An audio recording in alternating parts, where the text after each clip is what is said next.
Hello friends, Chandrayaan 3 की सफलता के बाद इसरो ने एक बहुत बड़ा कदम उठाया है और ये बड़ा कदम है towards the sun, Suraj.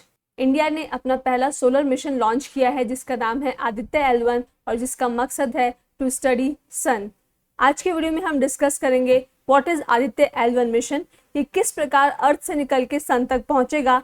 Aditya L1 में L1 क्या है, उसका क्या मीनिंग है, what is the structure of the sun जो हमें अब तक पता है, इस मिशन की क्या ऑब्जेक्टिव्स हैं, इसमें किस किस प्रकार के पेलोड्स लगाए गए हैं, and finally the significance and challenges of this mission. शुरू करते हैं मिशन डिटेल से।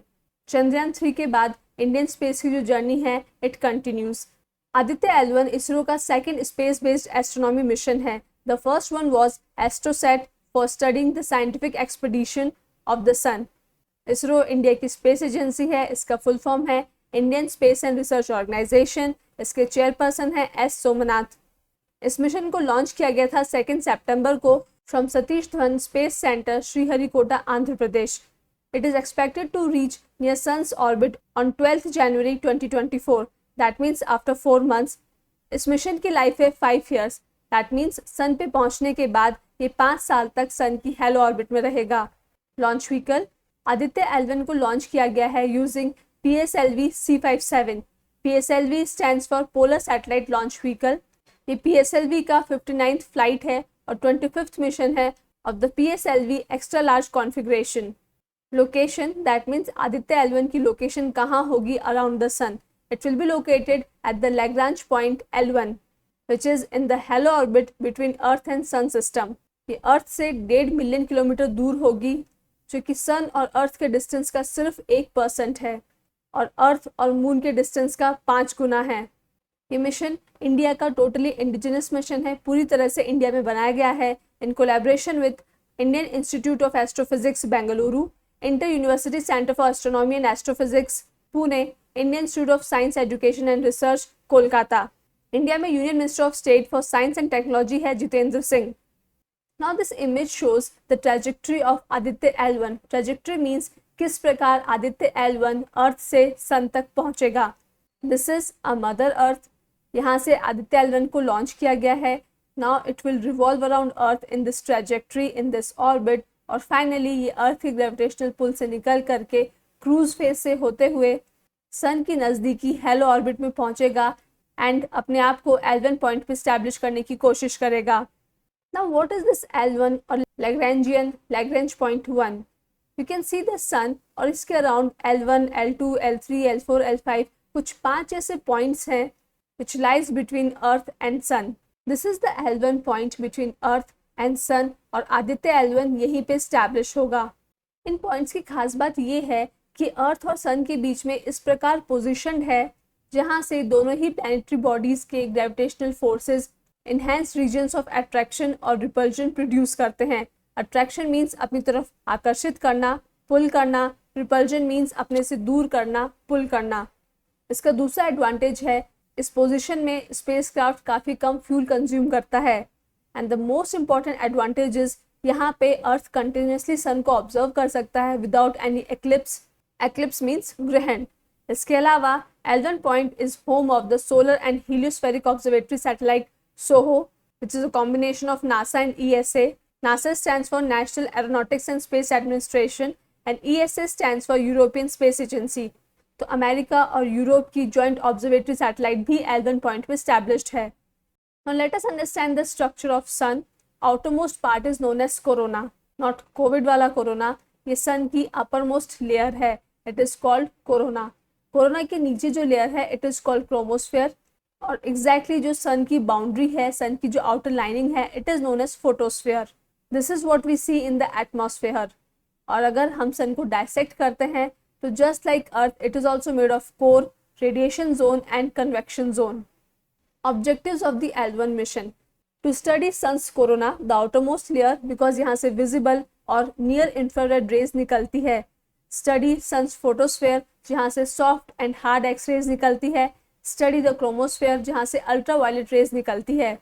इसके अलावा सूर्य से निकलने वाले किसी भी प्रकार की emission, wind, flares, objects, coronal mass injections, इन सभी को एमिशन स्टडी करेगा बिकॉज ये सभी चीज़ें स्पेस की वेदर को इम्पैक्ट करती है। L1 will also carry out round the clock imaging of the sun। वो चौबीसों घंटे सन की तस्वीरें लेता रहेगा, सन को ऑब्जर्व करता रहेगा। सूर्य की स्टडी के लिए अब तक इंडियन साइंटिस्ट डिपेंडेंट थे on data from solar missions which were launched by US, Europe, UK and Japan. इस मिशन के सक्सेसफुल होने के बाद इंडिया इन सभी कंट्रीज पर डिपेंडेंट नहीं होगा। The 7 payloads on board Aditya L1 satellite. ये पेलोड्स कुछ छोटे छोटे इंस्ट्रूमेंट्स होते हैं जिनके अलग अलग फंक्शंस होते हैं। Visible emission line coronagraph VELC as the name suggest, इसका काम है सन की कोरोना लेयर की इमेजिंग करना और स्पेक्ट्रोस्कोपी करना। Second is solar ultra violet imaging telescope suit, ये सन की फोटोस्फेयर और क्रोमोस्फेयर लेयर की इमेजिंग करेगा। Then solar low energy x-ray spectrometer SoLEXS, ये सन की सॉफ्ट एक्सरेज को स्टडी करेगा। Fourth, high energy L1 orbiting x-ray spectrometer HELIOS, this will study the hard x-rays. Fifth is Aditya solar wind particle experiment ASPEX, ये सूर्य से निकलने वाली हवा सोलर विंड को एनालाइज करेगा, उसका क्या कॉम्पोजिशन है, उसमें कौन से आयंस प्रेजेंट है, ये वो डिटेक्ट करेगा। Sixth one is plasma analyser package for Aditya PAPA, ये सोलर विंड के इलेक्ट्रॉन्स को स्टडी करेगा। एस्पेक्ट्स सोलर विंड के प्रोटॉन्स को स्टडी करेगा। Last one is advance triaxial high resolution digital magnetometers, they will study the magnetic field of the sun. Significance of the L1 mission, this will tell us कि इस mission के successful होने के बाद हमें कौन कौन सी नई इन्फॉर्मेशन पता चलेगी। First is understanding of the evolution of earth due to sun's impact. As we know, जितने भी प्लैनेट्स हैं वो सन के आसपास ही इवॉल्व हुए हैं। अगर सन में कोई चेंज होता है तो इन प्लैनेट्स के इवोल्यूशनरी पैटर्न में भी चेंज होता है। Tracking of earth directed solar storms, जो सोलर स्टॉर्म्स हैं ये सन से शुरू होते हैं और अर्थ तक पहुंचते हैं and they pass through Lagrange point L1। Since L1 अर्थ और सन के बीच में सिचुएटेड रहेगा, ये सोलर स्टॉर्म्स को ट्रैक कर सकता है, अर्थ पे बता सकता है कि कब अर्थ पे सोलर स्टॉर्म का इम्पैक्ट फील होगा। Third is solving the mystery of coronal heating problem. एक जनरलाइज थ्योरी है कि किसी भी पार्ट में या कोई भी ऑब्जेक्ट है उसमें हीट अंदर से डेवलप होती है फ्रॉम इनसाइड। जैसा कि हम अर्थ का भी केस देखते हैं, अर्थ का जो कोर है वहाँ सबसे ज़्यादा हाई टेम्परेचर है, सबसे ज़्यादा हीट है जो कि ग्रेजुअली आउटर लेयर तक कम होती है। बट सन में ये उल्टा है, सन की जो लेयर है फोटोस्फेयर, उसका टेम्परेचर कोरोना लेयर से कम है, जबकि फोटोस्फेयर कोरोना लेयर के अंदर आती है, उसके नीचे आती है। तो जो कोरोनल हीटिंग प्रॉब्लम है इट इज़ अ मिस्ट्री, इसको सॉल्व करने में हेल्प करेगा Aditya L1 mission. First, UV imaging of sun. As we know, sun से जो हार्मफुल यूवी रेज आती है वो ओजोन लेयर रोक लेती है, अर्थ तक नहीं पहुंच देती है, इसलिए हमें यूवी रेज की इंटेंसिटी पता ही नहीं है।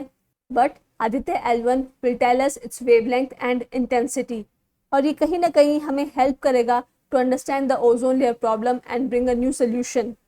Last is safe upkeeping of satellites in space.